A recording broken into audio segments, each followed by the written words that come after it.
এখানে দেখো বিরিয়ানির জন্য আমি নিয়ে নিয়েছি চিকেন আর কি। এখানে চিকেনের লেগ পিসগুলো আছে, যেরকম সাইজের পিসগুলো নিয়েছি। চিকেন লেগ পিস রয়েছে আর এখানে চাপের মাংস রয়েছে। এখন মাংসগুলোকে ধুয়ে আমি ফ্রিজে রেখে দিলাম। আর আজকে রান্না হচ্ছে রাতের বেলা। আর এখানে দেখো আমার শর্টসগুলো চালিয়েছে আমার ছেলে, ও এগুলো দেখতে ভীষণ ভালোবাসে, তো সেই কারণেই।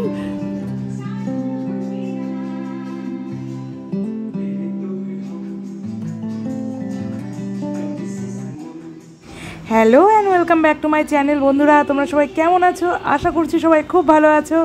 আজকে আমি হাজির হয়ে গেলাম আর একটা নতুন ব্লগ নিয়ে।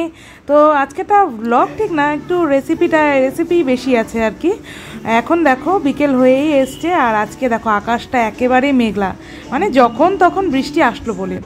তো আমাদের বাড়িতে আজকে কে এসেছে দেখো, আমার হাজব্যান্ডকে জামাটা আগে দিয়ে দিলাম। আর এই দেখো কে এসেছে, আমার ননদিনী। তো দেখো আজকে ননদিনী রান্না করতে চলেছে বিরিয়ানি আর চিকেন চাপ। ননদিনী ঠিক বলবো না, আমরা দুজন মিলেই আর কি করছি। আজকে কিন্তু ভীষণ আনন্দ হতে চলেছে, তো ভিডিওটা স্কিপ না করে পুরোটাই দেখতে থাকো। আর যদি চ্যানেলে নতুন হয়ে থাকো চ্যানেলটাকে সাবস্ক্রাইব করে দিও আর পাশে থাকা বেল আইকনটা প্রেস করে দিও। আর যদি ভালো লেগে থাকে তাহলে লাইক, কমেন্ট আর শেয়ার করতে ভুলো না।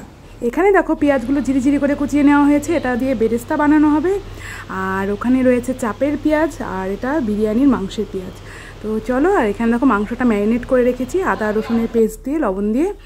আর এখানে দেখো ননদিনী আমার কি খাচ্ছে বলো তো, মোমে রজনীগন্ধা খাচ্ছে দেখো। আর আমরা দুজন মিলে শুয়ে একটু টাইম পাস করছি, বিরিয়ানির মশলাগুলো ততক্ষণে ম্যারিনেট হোক। আমরা হাতিয়ে গেছি মশলাপাতি কাটতে কাটতে, এখন আমরা রেস্ট নিচ্ছি। কখন আমাদের টক দই আসবে, চাল আসবে, বিরিয়ানির চাল। দাদা গেছে বাইরে আনতে, তারপর বাচ্চারাও গেছে সাথে। আনার পরে আবার আমরা লেগে পড়বো রান্নাঘরে, তখন ননস্টপ চলবে, বসাবসি নেই। তাই এখন একটু আমরা রেস্ট করছি। এখানে চাপের মাংসটা দেখো ম্যারিনেট করে রেখে দিয়েছি। আর এখানে দিয়েছি টক দই, চার মগজ বাটা, তারপরে কাজু বাদাম দেইনি এখনো। আর আছে হলো তোমার পেঁয়াজ বাটা, আদা বাটা, রসুন বাটা, লঙ্কা বাটা, তারপরে কেওড়ার জল, রোজ ওয়াটার, তারপরে রয়েছে বিরিয়ানি মশলা, তারপরে একটু ছাতু দিয়ে এটাকে ভালো করে মেখে ম্যারিনেট করে রেখে দিয়েছি। আর এটাকে এখন 4 থেকে 5 ঘন্টা ফ্রিজে রেখে দেবো, তারপরে বের করে এটা করা হবে, ততক্ষণে মাংসটা নরম হয়ে যাবে। আর এইদিকে বিরিয়ানির মাংসটাও আমি কিন্তু 1 ঘন্টা আগে ম্যারিনেট করে রেখেছিলাম। তো এটার মধ্যে দেওয়া ছিল টক দই, নুন, আদা রসুন বাটা, তারপরে কেওড়া জল, গোলাপ জল, এগুলো দিয়ে ভালো করে মেখে 1 ঘন্টা আগে আমি রেখে দিয়েছিলাম। এতক্ষণে ম্যারিনেট হয়েও গেছে। আর এদিকে দেখো বিরিয়ানির আলুটাকেও কিন্তু আমি ম্যারিনেট করে রেখেছি। আর আলুটাতেও কিন্তু আমি সেম মশলা দিয়েছি, বিরিয়ানিতে যা যা দিয়েছি, তো শুধু extra yellow food colour add করেছি। আর এখানে দেখো বেরেস্তার জন্য পেঁয়াজ কেটে নিয়েছি, আর ওটা বিরিয়ানির মাংসের জন্য। এবারে আমি পেঁয়াজের বেরেস্তাটা করে নেব, তা সেই জন্য পেঁয়াজগুলোকে আমি কড়াইতে সাদা তেল দিয়ে ভালো করে ভেজে নিচ্ছি। পেঁয়াজটাকে কিন্তু একটু লাল লাল করে ভাজতে হবে, যাতে বেরেস্তার কালারটা চলে আসে। তো দেখো এবারে আমি ভালো করে ভেজে নিচ্ছি। আর এইদিকে দেখো ভাজতে ভাজতে আমার পেঁয়াজটা এইরকম যখন পজিশনে চলে আসবে, লাল লাল হয়ে গেছে, একটু ক্রিস্পি ক্রিস্পি ভাব চলে এসছে, তো এবারে আমি পেঁয়াজটাকে নামিয়ে নেব। আর ওইদিকে দেখো আমার আলুটাও সেদ্ধ হয়ে গেছে ভালো করে। এবারে আমি আলুগুলোকে ভেজে নেব, তার আগে একটু মানে রেস্ট দিচ্ছি। আর এবারে দেখো আমার হাজব্যান্ড নিয়ে এসছে আমার ছেলের জন্য ক্যারাম বোর্ড।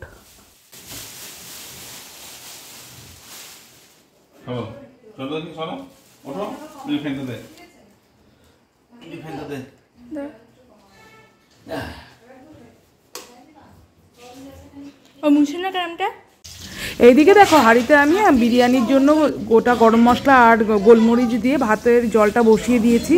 এটা ভালো করে ফুটুক, আর বাদবাকি মশলাগুলো পরে অ্যাড করব।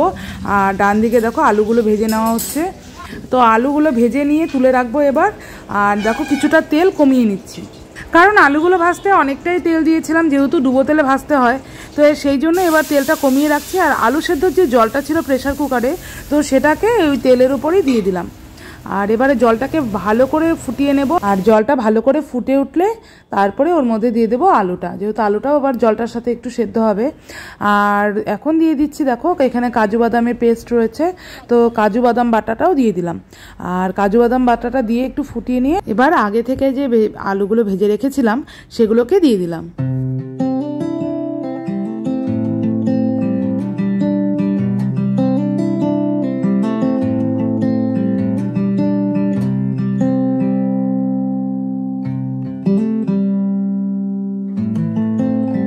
তো দেখো জলটা অনেকটাই শুকিয়ে এসছে। এবার একটু কালারের জন্য দিয়ে দিচ্ছি বিরিয়ানি মশলা।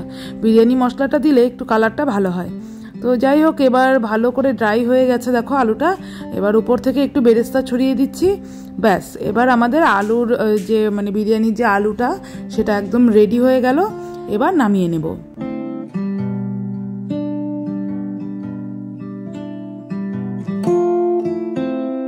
এবার দেখো একটা বাটিতে আমি কিছুটা দুধ নিয়ে নিয়েছি আর দিচ্ছি 1 চামচ মতো চিনি।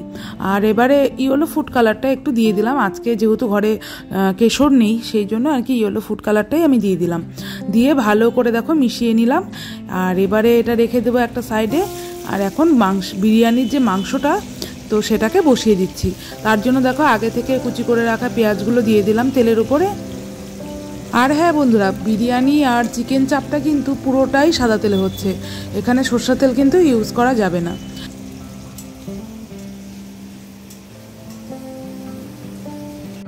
এবারে দেখো বিরিয়ানির জলটা একটু গরম হয়ে এসছে, তাই জন্য এখানে দিয়ে দিচ্ছি নুন আর দিচ্ছি সাদা তেল। তো সাদা তেলটা দিলে কি হয় বলো তো, বিরিয়ানির যে ভাতগুলো থাকে একটার সাথে আরেকটা লেগে যায় না। আর দিচ্ছি একটু চিনি, তো যাতে বিরিয়ানির ভাতের স্বাদটা আর কি বরাবর থাকে, তো সেই কারণে। আর দিচ্ছি গোটা গরম মশলার মধ্যে যেগুলো স্টার ফ্রুট ছিল তো সেগুলো দিয়ে দিলাম। সাদা জিরা, সাদা গোলমরিচ, জয়িত্রী, জায়ফল, তো এগুলো দিয়ে দিলাম। আর এদিকে দেখো বিরিয়ানির পেঁয়াজটা কষানো হয়ে গেছে। এবারে বিরিয়ানির মাংসগুলো দিয়ে দিচ্ছি।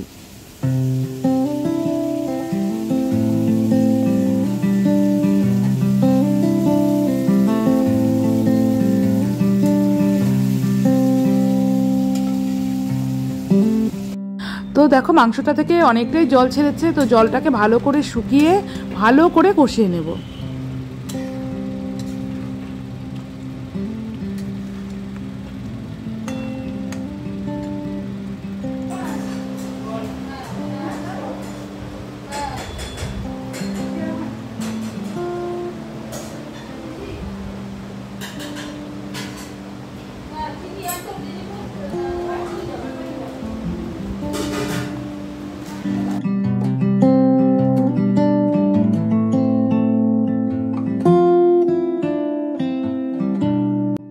এবারে দেখো বিরিয়ানির মাংসটা ভালো করে কষানো হয়ে গেছে। আর একটু কষিয়ে নেব। আর দেখো বাদিকে আমি কিন্তু বিরিয়ানির চালটাও দিয়ে দিয়েছিলাম, জলটা ফুটে উঠেছিল বলে। এবারে তাই চেক করে নিচ্ছি যে ভাতটা হলো কিনা।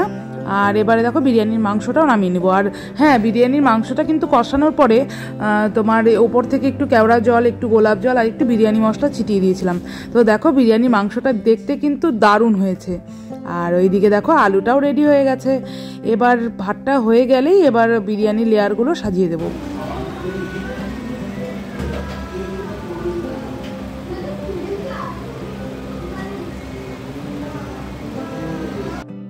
অনেকক্ষণ থেকে রান্না করতে করতে কিন্তু বেশ ক্লান্ত হয়ে গেছিলাম।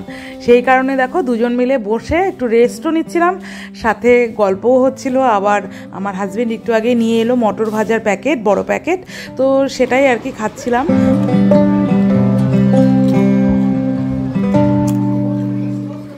এবারে দেখো বিরিয়ানির ভাতটা আমাদের রেডি হয়ে গেছে। এখন ভাতগুলোকে আলাদা আলাদা প্লেটে বেড়ে ফ্যানের নিচে একটু ঠান্ডা করে নেব। আর হাঁড়িটাও ফাঁকা করতে হবে, কারণ এই হাঁড়িতেই আবার দমে দেব। তো চলো প্লেটে ফাঁকা করে নিই।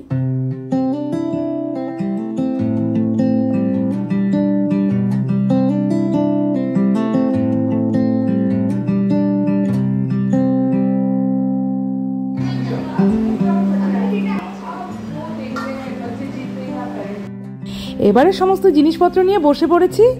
আর এখন বিরিয়ানির লেয়ারগুলোকে সাজিয়ে নেব। তো চলো দেখতে থাকো।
এবারে দেখো আমাদের বিরিয়ানির লেয়ারগুলো সবগুলোকে সাজানো কমপ্লিট হয়ে গেল।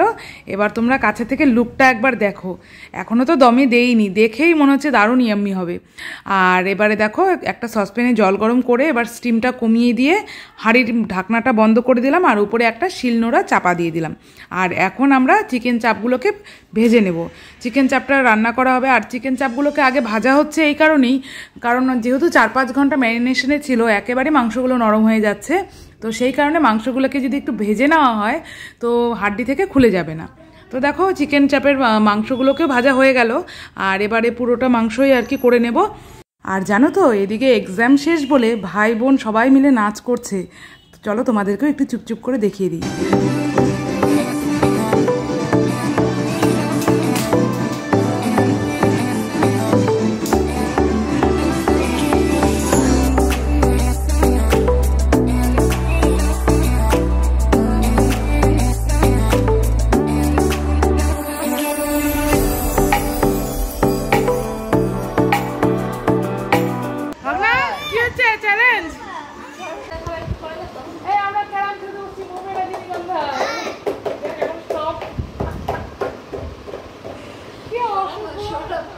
এই দেখো চুপে চুপে চুপে চুপে কি দিচ্ছে আমাকে, ইমা বীজ দিচ্ছে। দেখো ননদিনী বীজ দিল বৌদিকে, ননদিনী বৌদিকে বীজ দিল।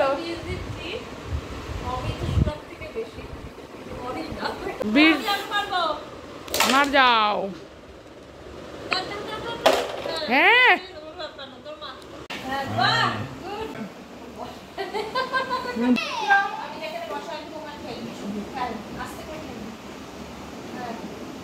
এত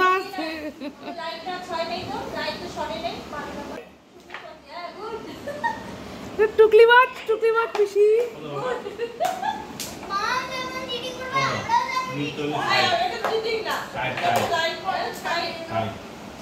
এবারে চলে এলাম রান্নাঘরে। অনেক খেলা হলো, এবার চলো খেয়ে নেব। এবার বিরিয়ানিটা বেড়ে নিচ্ছি।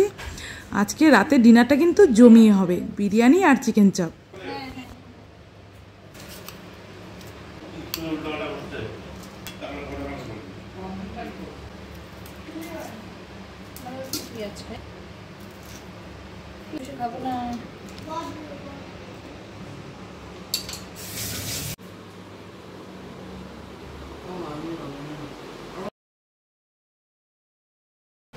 আমাদের চিকেন, হ্যাঁ